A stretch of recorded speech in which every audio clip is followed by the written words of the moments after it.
Hi everybody, it's Wednesday. So D23 was at the beginning of July, and if you don't know what D23 is, it is the largest Disney fan convention. It's definitely the only one that is put on by Disney themselves. Not only a bunch of Disney fans go, but also a bunch of people from Disney use it as an opportunity to announce new movies, new theme park things. And this year was like Christmas. I don't want to foreshadow anything, but it was like a pot of gold. But they had a lot of announcements this year. Yeah, and a lot of announcements that pertain to Walt Disney World, which is our park. It's our home. I just know that for us, it's really exciting, not only because it's our park, but like there are so many things that you and I have talked about over the last several years of like, why is this still here? They need to update this. It seems that some of those things are being answered. I'm telling you, like Disney has like their own version of the NSA where they just listen in on a conversation. So the first kind of section that we want to talk about are things that pertain to space. What Disney has announced is in fact a Guardians of the Galaxy attraction. At Epcot. Yep, it'll be replacing Ellen's Energy Adventure, which for those who have never been to Walt Disney World and have no idea what that is, it's a 45-minute ride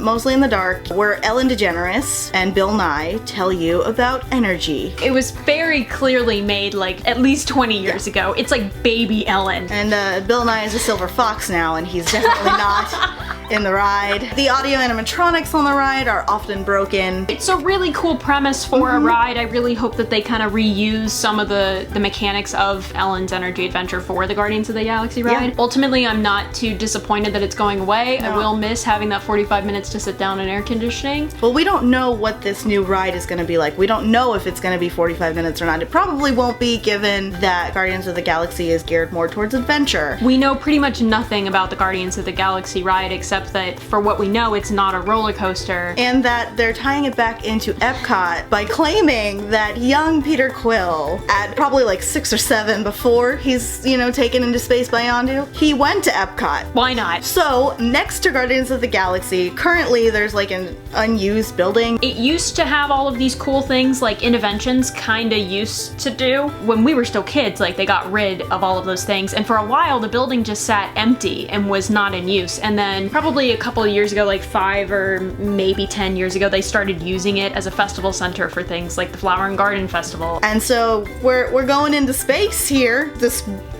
giant orange dome of a building that is not being currently used is going to be turned into a space restaurant. I'm really about that, okay? Space! It is a sit-down place where you get to go, and there are huge windows, and it's like you're floating out over the earth. The views through the windows are gonna be in space. I love space. I love food. According to one of the YouTubers that I really like, who's basically like the Walt Disney World YouTuber, the Tim Tracker, he says that this restaurant is not going to be owned by Disney. It's going to be owned by a company that owns some of the restaurants in Disney Springs. So I'm really interested to see what kind of food they're going to have, what the price point is going to be, what the inside of the restaurant is going to look like. They didn't give us a release date for this restaurant, I don't think. It's going to be before 2021, and we'll talk about why later. I really want them to put solar panels on the outside of this dome, because currently it's just an orange dome. That restaurant could possibly be self-sufficient. Keeping with Epcot, Mission Space is currently closed right now because they're going to update the ride and not only bring in better technology, but new missions. Particularly, they're going to have a mission that is Soarin', but in space. I'm really, really excited that they're making something that doesn't deliberately shake you. Yeah. Because it means that like little kids who would be really scared by that can enjoy the ride. The one thing in this category that's not going to be at Epcot, we're not currently sure where it's going on property, that we're super excited for, that I would love to make a reservation for the second reservations go up, is this all immersive, hand you a costume at check-in, you never want to ever leave this place, Star Wars hotel. The windows open to views of space, but like, are we gonna get 2 cantinas? Are we gonna have a cantina in the hotel for guests and then in the park as well? Because it's been confirmed that we're getting a cantina in the park. They're gonna have a themed bar at the hotel. You know they are. Yeah, and so I'm excited for space drinks. The only thing that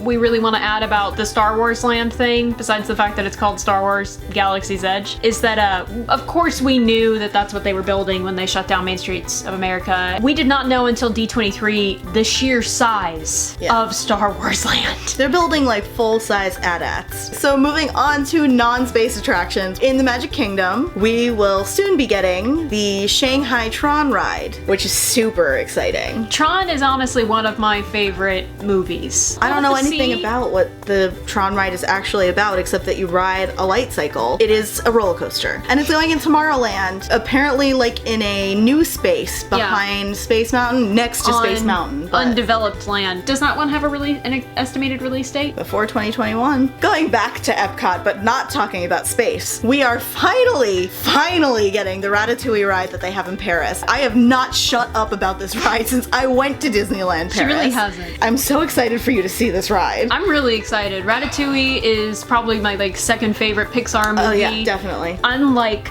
the Frozen ride, Ratatouille unmistakably takes place in Paris. Yep. It makes sense for that particular character and story to be incorporated into Epcot because Ratatouille just isn't the same if you take it out of Paris. Yeah. The last attraction is what is going to be closing the Great Movie Ride on August 13th. Our feelings on that?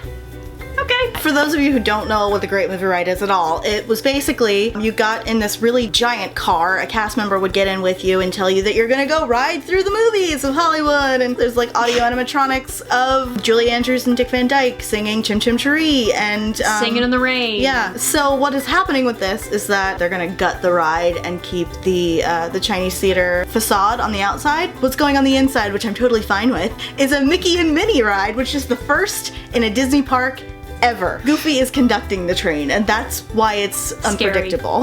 The whole ride is going to look like the current Mickey Mouse cartoons that are on Disney Channel, which we're both big fans of. Basically, all that we know is that Mickey and Minnie are on it. It is taking place at this location. It's not going to be in 3D. They showed us a very, very cool clip of some of the scenery like changing around you, but we don't know if it's going to be a roller coaster. We don't know what kind of ride it's going to be. We don't know what kind of thrill level it's going to be. I'm hoping for something kind of like Mine Train, or even just like an updated dark ride. I would love to see something for that, but I would love it to be a little more thrilling. Yeah. They kept calling it like a game changer, and I'm really quite intrigued to see what that means. So Walt Disney World is getting all of these expansions and new rides and new restaurants and stuff for a reason. 2021 is the 50th anniversary of the Magic Kingdom. That's why we're getting all of these cool new things. And you know what? I'm cool with it. I don't even care that there's an angle. The 50th anniversary celebration, which will probably go for 18 months, like the Diamond, it's gonna be lit. So our final category is movies. I don't even have a lot of thoughts on Black Panther because I don't think I could possibly be more excited for Black Panther than I already am. We've been seeing tweets about how the current edited version of the movie is like 4 hours long, and I'm like, I'll just watch that. All of the Disney princesses who are living, they were all there together because Vanellope in what is it called? Ralph Breaks the Internet, Wreck-It Ralph 2, which is the stupidest name ever, Disney NSA. She is going to meet all of the Disney princesses. General thoughts about Wreck-It Ralph 2? I have no idea what it's gonna be about, except that Ralph and the internet, he breaks it apparently. Except a lot of internet jokes, a lot of commentary on internet culture. I'm honestly kind of excited about it because Wreck-It Ralph was a really, really good movie. Oh yeah. And Taraji P. Henson is playing a character called Yas. Isn't she like the voice of the internet? I think so. So the next one is The Incredibles 2, which we have been waiting, what, like 15 years for or something? I did my waiting. Really? 12 years of it in Azkaban. It has been quite a while. Yeah, I've seen all those memes where it's like, I'm gonna slap yo kids if they get in my way while I'm on the way to see The Incredibles 2. They had a whole short video where like people in the real fashion world like praised Edna Mode, and it was fantastic. I want to work for Disney's marketing team and like make videos like that. I want to ask Heidi Klum to like talk about the time she wore a dress by Edna Mode. This is like the memeiest that Disney gets, and it's so good. The only concern that I have is how are they gonna top? Where is my super suit! I feel like it would be fantastic if Honey was actually a superhero and came onto screen. Moving right into something that we are both super excited for, but we're not before, and it's A Wrinkle in Time. Like, that was just a thing that I was not expecting to be like really engaged in, and then like they showed me this teaser. These days are made of these. Ava DuVernay is directing. Visionary director Ava DuVernay. Neither of us have read the book. I tried when I was younger, and I'm really sorry, but I just didn't find it interesting. So when I heard that they were doing A Wrinkle in Time, I was like, okay, whatever. So then they released the trailer. The whole cast was there. The main people in this movie that we know about so far, playing the main cast, are Chris Pine, Oprah Winfrey, Mindy Kaling, Reese Witherspoon, and Zach Galifianakis. This whole trailer, it looks epic, is a word. Fantastic and like rich and engaging. Storm Reed is this young girl that is playing the main character. Who's saving the world. Yeah. She's got her natural hair. I am so excited to see a young black girl save the world. Yeah. And to have that adventure story. So they did have a little panel for The Last Jedi. You guys know, if you've been here, that we do a 20-minute video every year responding to the things that happen in the newest Star Wars movies. Because they've been coming out in December. Yeah, so we're going to refrain from talking about The Last Jedi on the channel until January. Except that they released some behind the scenes footage. Yeah, and Carrie just makes me cry. Yeah, in the part where Oscar Isaac like hugs Carrie Fisher from behind and like kisses her cheek, and she's like, you can see on her face, she's like, this is exactly where I want to be today. Yeah. They nearly end it with her saying something about it, how the movie is about family, and I swear to God I cried. Mark Hamill and Carrie Fisher were both inducted into the Disney Legends this year. Bob Iger read a letter from Billy just saying, I'm gonna cry thinking about it. They were always Disney fans. Carrie wanted to be a Disney princess, so now she's in Star Wars and a legend, and like, oh. We will save the tears for January. Nope, too late.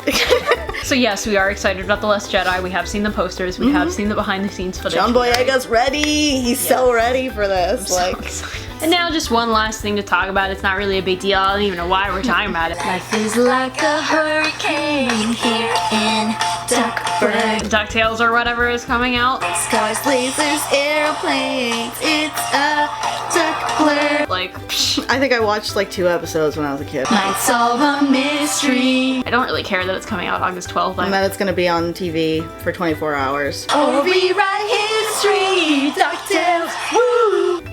We're just kidding. We are very excited for DuckTales. There are lots of good reasons for me to be excited about DuckTales, but I will say that it was a complete surprise. They released like one thing for the DuckTales thing, and I was like, oh my god, I'm into this. Yeah. I'm so into it. Maybe it's probably because like I love animation, and I love that animated style that they've created for these new cartoons. It's based on comic books, on the DuckTales comic books, Yeah. which is really cool. Speaking of DuckTales, they had a booth where you could jump into Scrooge McDuck's Money pit thing. Yeah, and like I'm so jealous that I'm so sad that I wasn't there to do that specifically. Alex Hirsch did it. That money pit was like better than the entirety of the expo booths at VidCon. Yeah, Which is better than anything. Why wasn't that at VidCon? Oh boy. I'm so excited for DuckTales. I'm just like, you know, I'm chill. I don't have any nostalgic pull. And then they're like, we're gonna pull out the stops with this one. So here's David Bobby Tennant as Moynihan, Scrooge McDuck. Danny Pudi, like Ben Schwartz, Katie whatever. Micucci. The guy that plays Launchpad McQuack. He's on SNL, but he looks like Launchpad McQuack. And then of course, our fave, Lin-Manuel Miranda, because he's real popular right now. Yeah. He's gonna be Gizmoduck. So one of the creators of the show during D23 was basically like, yeah, when I was a young Latinx kid growing up, we didn't really have any Latinx superheroes, and so I'm making Gizmoduck Cuban. I'm here for it. Yeah. Like, here's the thing about the old DuckTales. They all sounded like ducks, like Donald. And that could get irritating to listen to. Webby is like my new daughter. I'm so excited for Webby. I know that Miss Beakley, not necessarily like a weak female character, but definitely like a stereotype She was, of like she was definitely just like a maid. not very interesting. She's going on adventures with them this time. Same kind of thing with Webby, like just very flat. Webby like has a distinct personality, which a lot of people have been comparing her to Mabel Pines, and I get it and I don't get it because they're not the same. There are some similarities between the two of them, but like you have to understand that Mabel uses her grappling hook like 3 times. Those are things that get played over and over again because they're fun. I'm not lying when I say that I've watched the video where the cast sings the theme song probably 50 times. It's so much fun. It's so much fun. Alright, I think that about does it for our thoughts on D23 and our thoughts on a lot of other things. Thank you guys for joining us. If you guys enjoyed this this video, please give it a thumbs up. In the comments below, let us know your favorite thing about D23, whether that was information released or just a panel thing or If whatever. you were there, we hate you and we're jealous, but not really. We don't hate you, but we're jealous. And subscribe to The Princess and the Scrivener for more videos on Disney, intersectional feminism, pop culture critiques, and more. The Princess and I will see you soon.